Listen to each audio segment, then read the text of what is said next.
Hello everyone, I'm Elizabeth Farish here on behalf of the Piscataqua Decorative Arts Society in the historic Tobias Lear house.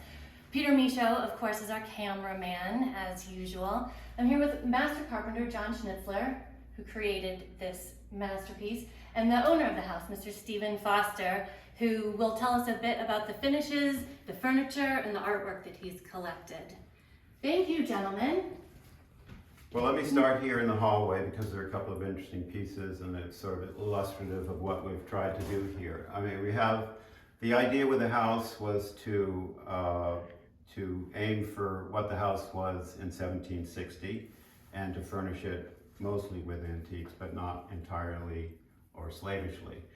In addition, we wanted to show a few pieces of modern artwork and craftsmanship from the area. So that's why we have this console table, which is made by Ted Blatchley from Warner, New Hampshire. And the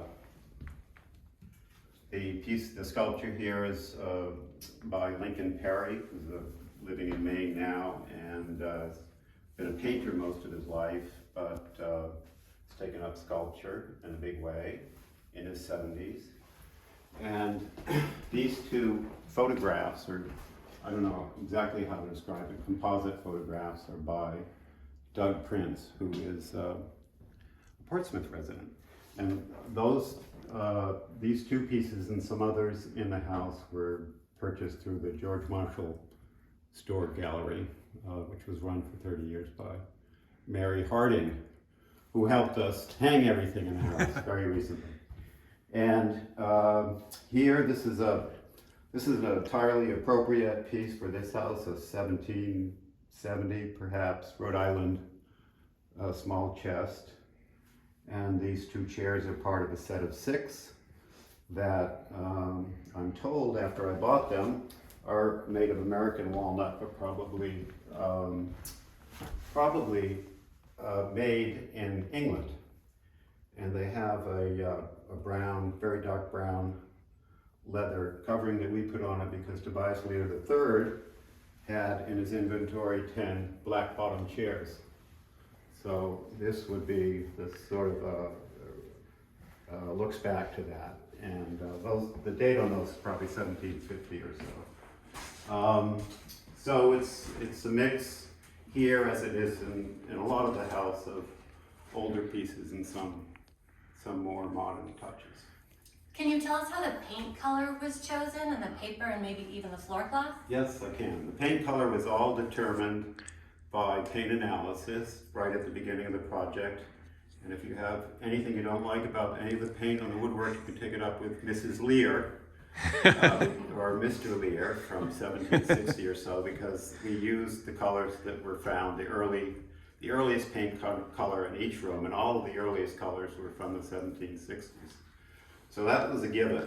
The floors were painted throughout the house. This is a newer floor, a repaired floor, but it's my view that those in the 1760s they would have been bare, and they would have been bare to provide light, not painted dark brown or dark red, something like that. So throughout the house we scraped the painstakingly, really, scraped the floors clean. And what was your other? The floor cloth?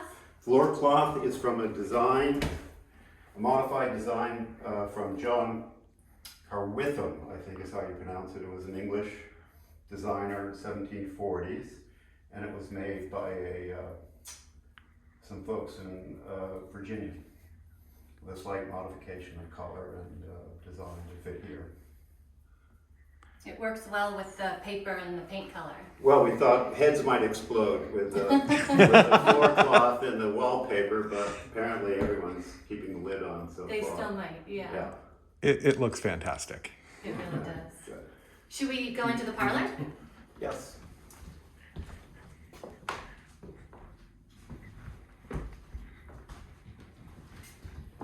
John, are there any changes in this room? That Yes, occurred? yeah, there are. There's I think we might have touched on this room before in the last video, but I'll say it again. This room, we're in the old house. We know Lear had a 2/2 house to begin with, then the expansion made it 4/4. So we have built-in fabric that's from the first house still here in this room. Our ceiling plaster, the back exterior walls, that sort of thing.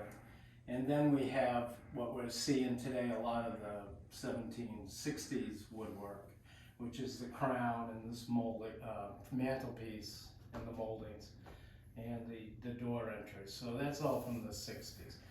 But for our version, we did add some things that were here that were long gone, and that was our shutters. We did have shutters. You could see the shadows of the hardware on the casings that were still the period casings. So we put them back, and kind of helps finish the room off. Richard Nylander picked the reproduction paper. Well, Stephen picked it. Richard suggested paper, and this was our choice. We didn't find any period paper in the room. It had been long gone, but it's a decent choice. The only other thing that really has occurred in here is the later floor. It's all from the 70s, 80s renovations that they were doing because the floor had been rotting in the front. And they replaced this one in the hallway one. But we didn't change it or try to do anything to it. Stripped it, like Stephen said. But we'd proven the floors were unpainted because of the sand that was found in all of the rooms, even in the attic. These floors had always been scrubbed clean with beach sand. That's right, and we saw that in the previous video. And the last Yes. time, yeah, upstairs, right above our head. That's where we were at. And I know these aren't traditional light switches. How do you turn the lights on? Yeah, the lighting and the light switches, electrical service in the house is kind of neat. Those are wireless, so there's no wire going to that site. But the light in the ceiling has a little transmitter that can receive the signal. So it saves a lot of wear and tear to try to get Romex down these walls to get to that light surface. So all you just do is push the button and it's like magic, it just works. It's very thin, it just sits on the surface of the plaster. There's no hardware fasteners, no nothing. It's really kind of neat. Oh, that's fantastic. Yeah, it really is. It saves a lot of wear and tear. We did the same sort of thing with our outlet service. You can see it right there in the floor. It's not in the walls, which again is a little harder to fish into them. In the floor, it's easy. You can get it right from the basement and you're there. So that prevents a lot of extra damage or work to get service in. Nice. What's the heat? The heat is hot air, and here it's just traditional registers. It's nothing fancy or extra ordinary. Upstairs it is. Upstairs we go to the Unical, high velocity little air pipes that are a little easier to get installed, and they take up less space and less cutting and stuff. So you can see that upstairs. Stephen, are there any pieces in this room that are of particular interest to you? Well, I think the most notable piece is the chest, which is maple chest and from a cabinet maker in York, Maine. So it's a very, very local piece, and I can't remember his name. But Is it a Sewell piece or? maybe it's Sewell? Yes, yeah. Very nice. Well, I know this next room is much brighter. This side of the house tends to have better light, doesn't it? It does have somewhat better light, but I think the dark wallpaper Sure. takes a toll on the lighting there, but it also offers opportunity when we get proper ambient lighting in there, if you will, one way or the other. This is a simple dining room. You can see our plain scraped back floors back to the wood. I think that's an important feature throughout the house because all our other finishes are new and fresh, and this is a reminder, in addition to the fact that that's the way it would have been, and that I think they came out beautifully, actually. They do provide light and a reminder of how old the space is. Yeah. This flooring is an 18th century floor from the 1760s. But it's been nailed to death by people through the years.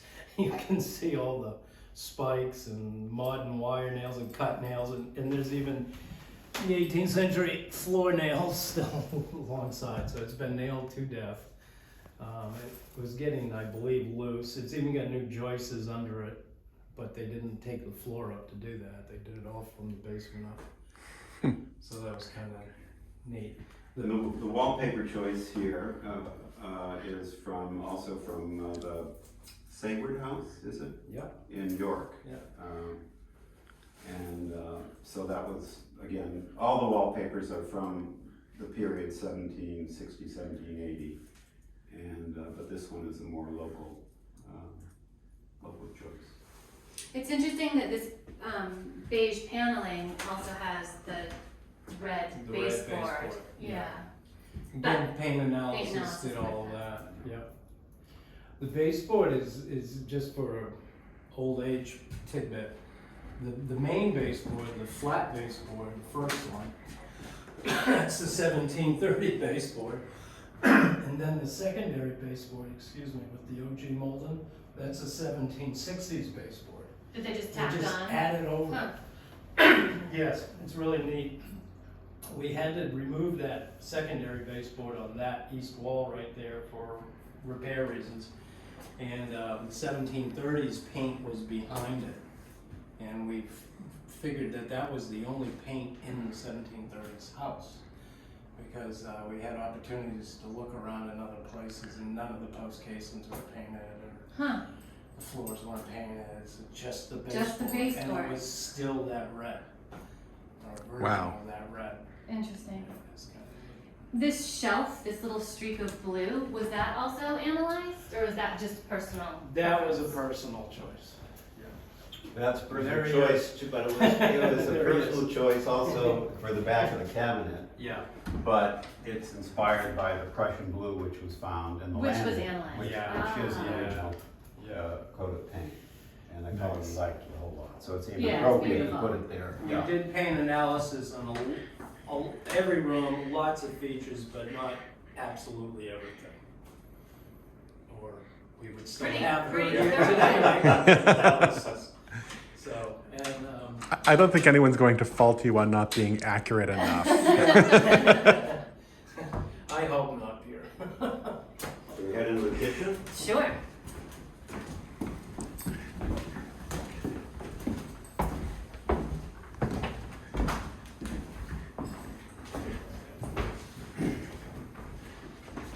So this is the original kitchen. Correct. This is the early kitchen, and it's pretty much stayed as is. We've redone what was a modest and somewhat failing shed kitchen behind us for the let's say the working kitchen. And again, we're following the colors that we found from the paint analysis, which is why we have mustard brown on the walls, which is people are adjusting to slowly over time. I bet it's beautiful in the morning though with that, if the sun rises this way. It glows. It's good morning yellow, Yeah. of course. Yeah, And it was the inspiration for the color in the kitchen. which really works well. Yeah, which I'm very happy with. And this is yet another assemblage of artwork from the George Marshall Oh. Gallery by Barbara Sullivan, who's a main artist, sculptress, and it's a statement of whimsy and joy, I guess you could say. Joy for sure. Yeah. Well, and it's nice going through here to have names that are both historic like Sewell, but also artists that I recognize today from the area represented in the house and the collection. It's fantastic. And you've chosen to put a heat source into this big hearth. Yeah, John, you want to tell them how much fun that was? Yeah, that was probably the hardest job in this house. Yeah. It caused a lot of grief. But it is a yodel, it's new, it's gas fired. We wanted some version of fire, but not using But not a wood. natural fire. Yeah, or we were thinking gas logs, but they have situations on venting and stuff, and we didn't care for open flame, that kind of thing. So this is enclosed. It will show you a fire. It will warm this room, which is the coldest in the house. So Why yeah. was it so hard? Was it just hard to The get the piping flues in? and permissions and Oh, the getting it city. installed and then all of that. It was just, boy, a lot of steps to get there. Did you do any work on the actual hearth, the brickwork? We did do a little bit because the back of this fireplace had been grossly burnt out. So we did have the back wall rebuilt, but basically no. It was always like this, just behind the stove, which you really can't see. But that's a typical fireplace problem, burnout. So. And you'll leave access to the basement open? Well, not for guests. I think Yeah. we may lock it for guests. We've got a couple of We have a locks I see. Yeah. that we haven't worked that out, but it's a good working basement and beautiful working kitchen. It's a phenomenal beautiful kitchen. I brought the camera in for a sneak peek. It's Oh, you pretty did? impressive. Okay. Should we take a quicker peek? Sure, go ahead. Another peek? Yeah. Yeah, we can take another work of art by a local artist. I had a rule for this kitchen, which was nothing on the walls, going to keep it simple. And then Mary Harding came by and said, "Well, wouldn't that look great here?" And it really and that does. is by Don Gorvet. Gorbat. Yes, he's a And lovely local and if you look artist. closely, you could probably identify that house right there. It sure does look familiar. Yeah. That's fantastic. It's otherwise somewhat a fanciful view, but the Tobias Lear house does come through right in the middle. Yeah, that's wonderful. And it may seem like a little bit disrespectful to put that piece of art there, but it's going to get a lot more viewing, isn't it? Yes, it will. Yes, yes. And you And see what the- every kitchen needs, a 19th century Scottish darning clearly, stool. Yeah. the room would be, lost without it. I'm realizing I need one for my kitchen now, definitely. It's beautiful. Are we up to 40 minutes, Monica? Yeah, we up to 40 minutes? 20 minutes. It's 20. And we have one more room on this floor.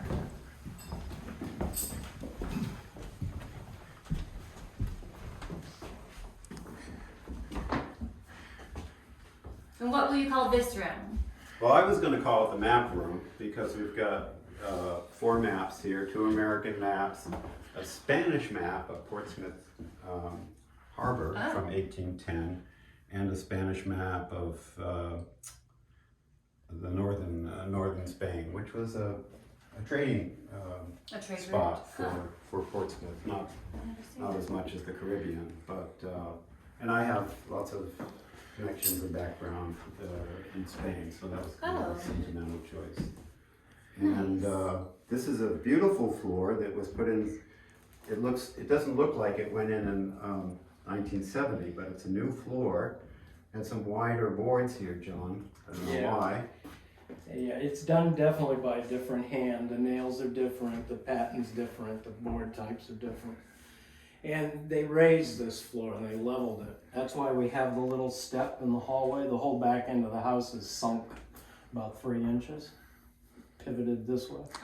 But somebody down the road decided to raise it. straighten it out. And they just, did just that. New joists and new flooring Is that the only explanation for why it's raised? to get it level. Just to get it level. Yeah, and they probably changed the hearth at that time. But they took it from the closets and then it came out.